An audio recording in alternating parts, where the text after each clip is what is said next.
Yo, Hegassen here, and here we go. Finally, my review of One Piece, Manga Chapter 960. This one is a little bit late because, as you might have seen in my reaction, I was at London MCM Comic Con last weekend when the chapter dropped, so I was extremely busy. It was just 3 pure days of hanging out with friends, talking One Piece, striking them poses, drinking, dancing, eating. I was absolutely knackered. Then you get that post-con depression, but it's all gone now, so let's talk about One Piece 960. I will post a couple of the pictures up on my Twitter channel, which you can find here.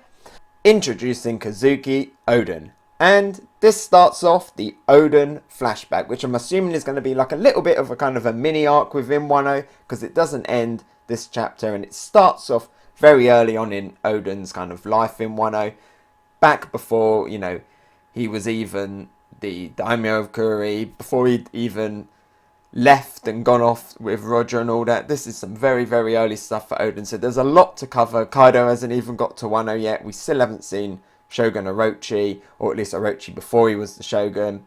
So lots of stuff to go through, including hopefully Oden's wife at some point. But what this chapter does do at the start of this flashback is we finally get to see Oden's face, and it's nothing too surprising, to be honest. It's pretty standard. He's a pretty strong, chiseled jaw guy with a little bit of a kind of a weird, slightly eccentric look, and that kind of goes with his character. He's very much of a different character compared to everybody else in Wano. He's very much, he feels squeezed in. He wants to go off adventuring. He's very much a man that treats life in his own way, you know. He has his own way of doing things, and he's not afraid to do it that way. He'd very much fit in with the Straw Hat crew, and here we actually see him kind of acting, doing things his own way. With the first times we probably see him, he's at this funeral, and they've got the skeleton being burnt at the on the fire, and he's just sitting there cooking, drinking, and everyone's shocked. He's like, "What's he doing? I can't believe he's doing that. What a monster! How can you do that at a funeral?" And then at the end, he's like,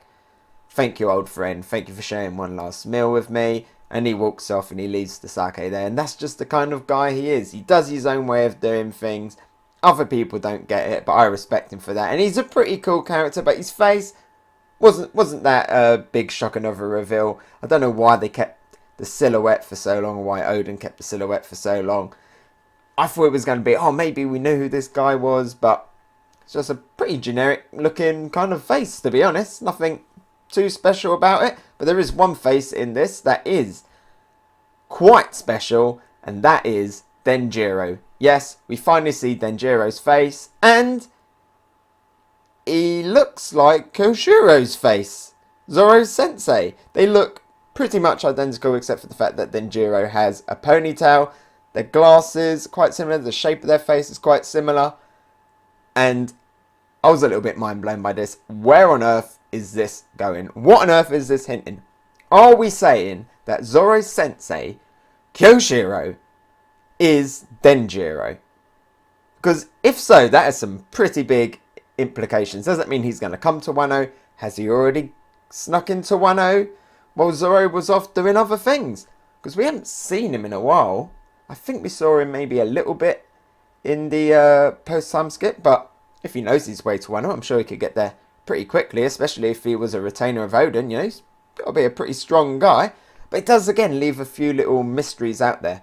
The anime opening made it look like Kyoshiro was going to be Denjiro, because in the anime opening it showed all the 9 red scabbards in this one scene, and in amongst them was Kyoshiro, and no silhouette that would represent Denjiro. So it was like, oh, well, is Kyoshiro Denjiro? And I think Shinobu said that they don't know a lot about Koushirou and stuff, and where he kind of came from and everything. So there was a lot of mystery around him. Then potentially him being linked as Denjiro would make sense, especially with all of the stuff he was saying about Orochi. But then we actually see Denjiro, and he looks more like Kyoshiro than Koushirou.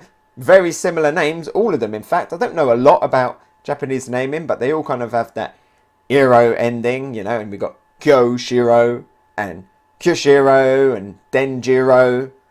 Could there be some connection between them all?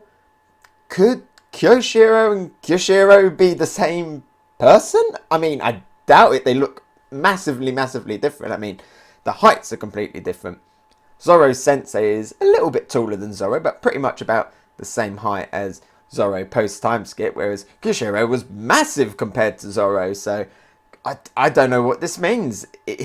What on earth is Koushirou's role in all of this? If he's not Denjiro, why was he with them grouped together in their anime opening? Could they be related, an apprentice or something? Honestly, I have no idea. This is probably the most exciting thing out of this chapter. I was so hyped about Oden's face. Then we got Denjiro thrown in here, and it's just blown me out of the water. This definitely stole the chapter. Lots of good stuff to speculate on. If they are the same character, which again I highly doubt they are, what on earth? How on earth could that even be a thing? Some weird devil fruit power, some crazy disguise. Who knows? I'm excited to see where this goes. And like I said, I think we're going to stay back in this flashback. It looks like Denjiro is going to be a main character in this. So going forward, hopefully we're going to find out a lot more about them. We also saw young Kinemon in this chapter, which is great. Big Kinemon fan, as you can see back there. I got my Kinemon cosplay. I was dressed as Kinemon on Sunday, and seeing young Kinemon here, it automatically makes me want to cosplay young Kinemon. Second we find out the colour scheme, I'm going to cosplay young Kinemon. I imagine that his hair is probably going to be maybe a blonde colour or something. He's got like quite light hair. If it's blonde, that'll look pretty cool. And we also see young Otsuru in this as well, and she looks really cute when she was young. And we see that they've known each other for a long time. So they were like childhood sweethearts that got married. So that's a nice little bit of backstory between Kinemon and Otsuru. And hopefully, again, I really do hope that it all works out for Kinemon at the end. And them two can have a nice happy ending at the end of Wano. But also, I just want to say that it's just weird that whenever Comic Con is, because I don't know if you know this, but in London, MCM Comic Con, we have two. We have one in May and we have one in October. In May, literally the chapter of that weekend was the one where we saw young Kinemon for the first time, where all of the Red Scabbers have been captured by Hyugoro. And in this chapter, again, we see a young Kinemon, again, on the October MCM weekend. It's just weird that both times I've cosplayed Kinemon, both times it's MCM, it's always been a Kinemon chapter, a young Kinemon chapter. So it must be destiny that I have to now cosplay young Kinemon. New cosplay goal confirmed. So they were all the main characters that we kind of got set up in this part of the flashback. Apart from one other, which was this little white pig. Kinemon steals this little white pig that had already been captured by these bandits, and he stole it off them because it's going to be worth a lot of money. This pig, it's a very rare pig. Somebody in the flower capital wants it, so he steals it and he takes it to the flower capital. But little does he know that by taking it to the flower capital, this little pig is actually a little piglet, and its mum has come after it, and its mum is this great big giant mountain-sized boar. We only see it briefly, we don't see it in full, but it looks pretty big. It had a house in its mouth, and that's where the chapter ends. A little bit weird, this introduction of this giant mountain-sized pig out of nowhere. I'm pretty sure this is going to be the thing where Oden defeats it and everybody starts liking him, because in this chapter we find out that nobody really likes Oden. When we got the flashback on Gold Roger's ship and when Kinemon was first talking about Oden, we find out that everybody loves Oden. Roger loves Oden, Uggy loves Oden, everybody loves Oden. But here everybody hates Oden, including his own dad, who like rejects him in this one and says, you know, you're kicked out, you're out of the family. Everyone in the capital hates him. But now you got to bridge that gap. You got to bridge that gap of between everybody hating him and everybody loving him. And I'm sure this giant pig is going to be the thing that first kind of gets that ball rolling of him defeating this giant pig. I can definitely see it next chapter. Him just going absolute beast, throwing it over his shoulder, Big Mum style, and defeating this giant pig with ease. What on earth though does this little pig mean for the rest of the story? We got the little white one that Kinemon had. Is it going to turn up in the present day as some kind of ally to help fight Kaido or something? Be interesting to see. When we first got the hints in this chapter of, oh, there's a giant thing the size of a mountain, I was like, oh, is it Kaido? Is it Kaido? And it was just this pig. Threw me off a little bit. And overall, that's about it for this chapter. How would I rate it? To be honest, I'd probably only give it a blue tier. I know it's not too high a ranking, even though that Denjiro stuff was excellent. I think the Oden face reveal was a little bit disappointing. His introduction was awesome, finding out a little bit about his backstory, how independent and everything he was, how weird of a character he is, but it just felt like it was building up, and then it didn't really go anywhere, and then the Denjiro thing kind of came and stole it.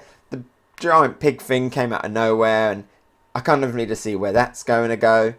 And maybe I just didn't like this chapter as much because I kind of rushed through it with Comic-Con and everything. It wasn't one where I properly sat down and talked about it all over the weekend. You know, I was way too busy dancing, dressed as Panda Man. So, yeah, I'll probably only give it a blue tier, I think. But excited now that we're finally getting some Oden backstories and some bits and pieces coming. But I think there's other stuff in the Oden flashback that I'm more excited for than what we got just here.